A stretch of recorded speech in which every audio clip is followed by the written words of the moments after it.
Voice of America کے Washington studios میں آپ سب کو خوش آمدید. آپ دیکھ رہے ہیں پروگرام ویو 360 اور میں ہوں اسد اللہ خالد. دنیا بھر کے ممالک میں جمہوری اقدار کہاں زیادہ مضبوط ہیں اور کہاں کمزور، دا اکانومسٹ کا اکنامک انٹیلیجنس یونٹ اس پر دنیا کو آگاہ کرنے کے لیے ہر سال ڈیموکریسی انڈیکس جاری کرتا ہے. جمعہ کے دن جاری کیے جانے والے اس انڈیکس میں پاکستان کی رینکنگ کئی درجے کم کر دی گئی ہے اور اب پاکستان کا شمار ہائبرڈ جمہوریت کی بجائے اتھارٹیرین یا آمرانہ ریاستوں کی فہرست میں شامل ہو گیا ہے. ڈیموکریسی انڈیکس کے مطابق انتخابی عمل میں مداخلت اور حکومتی بدنظمی کے ساتھ ملک میں عدلیہ کی خود مختاری میں بھی شدید کمی آئی ہے. یہ درجہ بندی ایک ایسے وقت میں سامنے آئی ہے جب پاکستان میں 8 فروری کے الیکشنز کے بعد کسی بھی پارٹی کو واضح مینڈیٹ نہ ملنے سے ملک میں سیاسی بے یقینی جاری ہے. ملک میں انتخابات کی نگرانی اور شفافیت کے لیے کام کرنے والی غیر سرکاری تنظیم فافن کے اعداد و شمار کے مطابق اس بار گزشتہ انتخابات کے مقابلے میں 58 لاکھ زیادہ پاکستانیوں نے ووٹ ڈالے، لیکن کل رجسٹرڈ ووٹرز کی تعداد کے حساب سے اگر ہم اس کو دیکھتے ہیں تو اس بار ووٹر ٹرن آؤٹ 2018 کے مقابلے میں تقریباً 4% کم تھا. تو ان انتخابات میں مجموعی طور پر ووٹرز ٹرن آؤٹ میں ہونے والی کمی کی وجوہات کیا تھیں؟ آج کے شو میں ہم اسی حوالے سے بات کریں گے. پاکستان میں حکومت سازی کے بارے میں مزید خبریں اور دنیا بھر میں ہونے والی اہم ڈیولپمنٹس پر خبریں اور تجزیے آپ ہماری ویب سائٹ urduvoa.com پر بھی پڑھ سکتے ہیں. سب سے پہلے چلتے ہیں اسلام آباد اور جانتے ہیں کہ حکومت سازی کے بارے میں گزشتہ 2 دنوں میں کیا ڈیولپمنٹس ہوئی ہیں.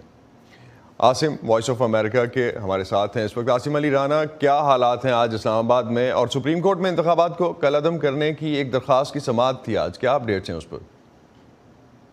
جی بالکل اسد، آج جو ہے سپریم کورٹ میں جو آج درخواست دی گئی تھی وہ وہاں پر ایک جو عام شہری بریگیڈیئر ریٹائرڈ علی خان کی طرف سے یہ درخواست دی گئی تھی، جس میں انہوں نے کہا تھا کہ انتخابی عمل جو ہے اس میں تمام سیاسی جماعتوں کو جو ہے وہ اختلافات ہیں، وہ تحفظات ہیں، اور تمام سیاسی جماعتیں جو کہہ رہی ہیں کہ وہ الیکشن درست نہیں ہوئے لہٰذا انہیں کالعدم قرار دیا جائے. لیکن آج اتفاق کی بات کہ جب وہ وہاں پر آج یہ کیس کی سماعت شروع ہوئی تو وہ وہاں پر کمرہ عدالت میں موجود ہی نہ تھے، نہ ہی ان کے کوئی وکیل تھے، جس پر چیف جسٹس قاضی فائز عیسیٰ نے خاصا برہمی کا اظہار کیا اور انہوں نے اس حوالے سے کہا کہ یہ مذاق نہیں ہے کہ سپریم کورٹ پاکستان کو میں آپ ایک درخواست دائر کر دیں اور اس کے بعد آپ اس درخواست کو دوبارہ دیکھیں ہی نہ.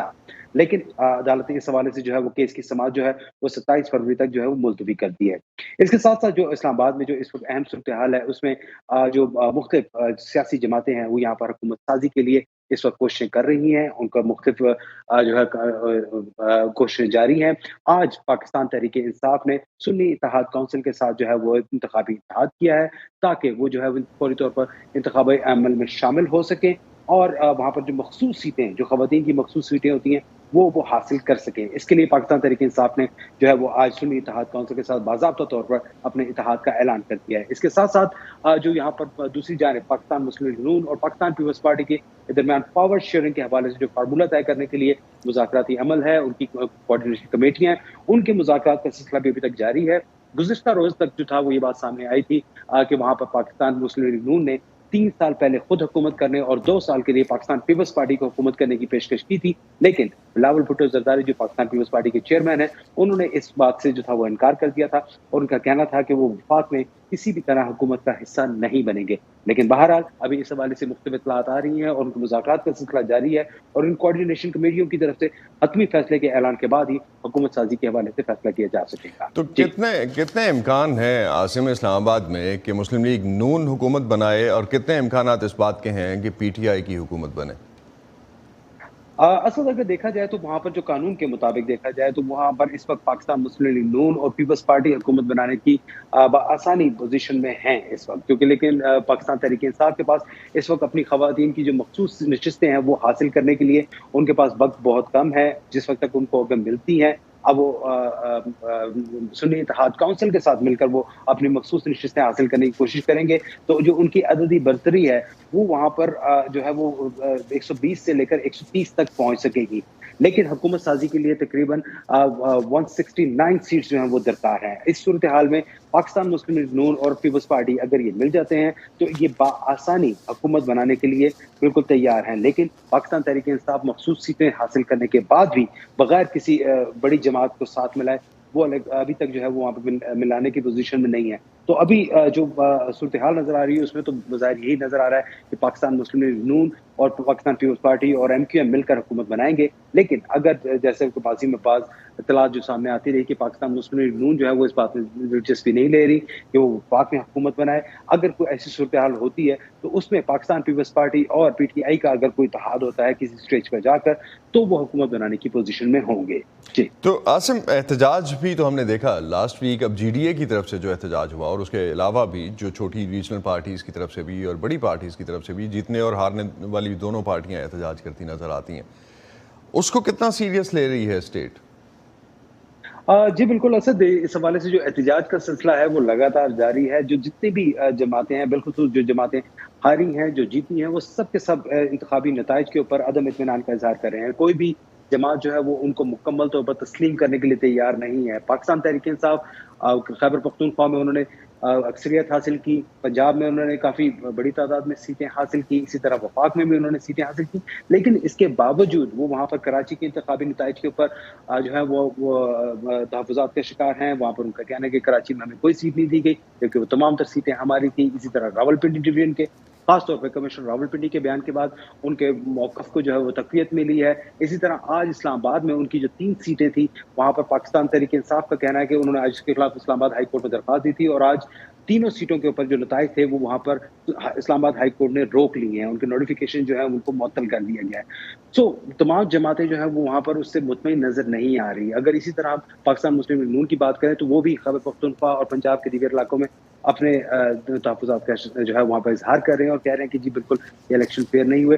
صرف ایک جماعت جیسے کہا جائے کہ پاکستان پیپلز پارٹی وہ ان انتخابی نتائج سے کافی حد تک مطمئن نظر آتی ہے. لیکن تمام چھوٹی جماعتیں چاہے وہ مولانا فضل الرحمان کی JUI ہو یا GDA ہو یا باقی جماعتیں، وہ سب کے سب انتخابی نتائج پر جو ہے تشویش کا اظہار کر رہے ہیں. تو اس تمام صورتحال میں ابھی حکومت سازی کا جب تک مرحلہ مکمل نہیں ہوتا اس وقت تک ان تمام سیاسی جماعتوں کو جو ہے وہاں پر ہینڈل کرنا وہاں پر وہ بھی خاصا ایک مسئلہ ہوگا. جو نئی آنے والی حکومت ہوگی اس کے لیے بھی یہ چیلنج ہوگا کہ انتخابی نتائج کے اوپر تمام سیاسی جماعتیں کس طرح سے تسلیم کریں اور ریاست کس طریقے سے موو فارورڈ کریں. بہت بہت شکریہ عاصم، آپ ہمیں اپڈیٹ کر رہے تھے اس وقت اسلام آباد میں پولیٹیکلی کس طرح کی ڈیولپمنٹس ہیں اور کس طرح سے ان کو پرسیو کیا جا رہا ہے. بہت شکریہ آپ کا.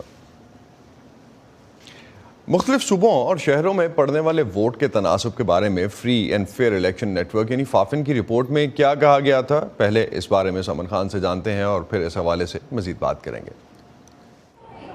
انتخابات 2024 آئے اور چلے بھی گئے، لیکن جو اب تک جاری ہے وہ ہے انتخابی عمل پر ہونے والے مباحثے اور تجزیے. فافن یعنی free and fair election network کی انتخابات 2024 بارے جاری کردہ ابتدائی رپورٹ نے پاکستان میں اس بحث کو ووٹرز ٹرن آؤٹ کے اعتبار سے بھی آگے بڑھایا ہے. 8 فروری 2024 کو پاکستان کے 12ویں عام انتخابات کے لیے رجسٹرڈ ووٹرز کی تعداد 12,66,50,183 تھی. الیکشن سے پہلے اور بعد بعض حلقے ووٹرز ٹرن آؤٹ کم دیکھ رہے تھے، جبکہ بیشتر کو امید تھی کہ اس بار ووٹ زیادہ تعداد میں کاسٹ ہوں گے.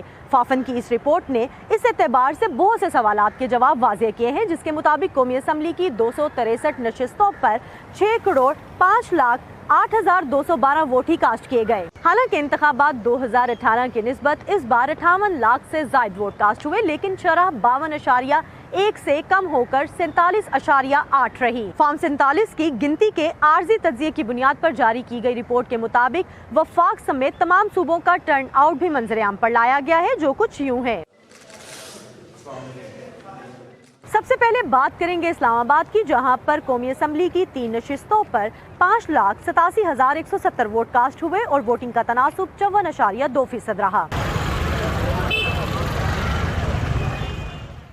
کل 7,19,41,862 رجسٹرڈ ووٹرز والے صوبہ پنجاب کا رخ کرتے ہیں، جہاں قومی اسمبلی کی 139 نشستوں پر 3,71,04,469 ووٹ کاسٹ ہوئے. پنجاب میں ووٹنگ کا تناسب 51.6% رہا. سندھ میں کل 2,69,94,069 ووٹ رجسٹرڈ تھے، جس میں سے قومی اسمبلی کی 61 نشستوں پر 1,17,90,822 ووٹ پڑے اور یوں سندھ میں ووٹنگ کا تناسب 43.7% رہا.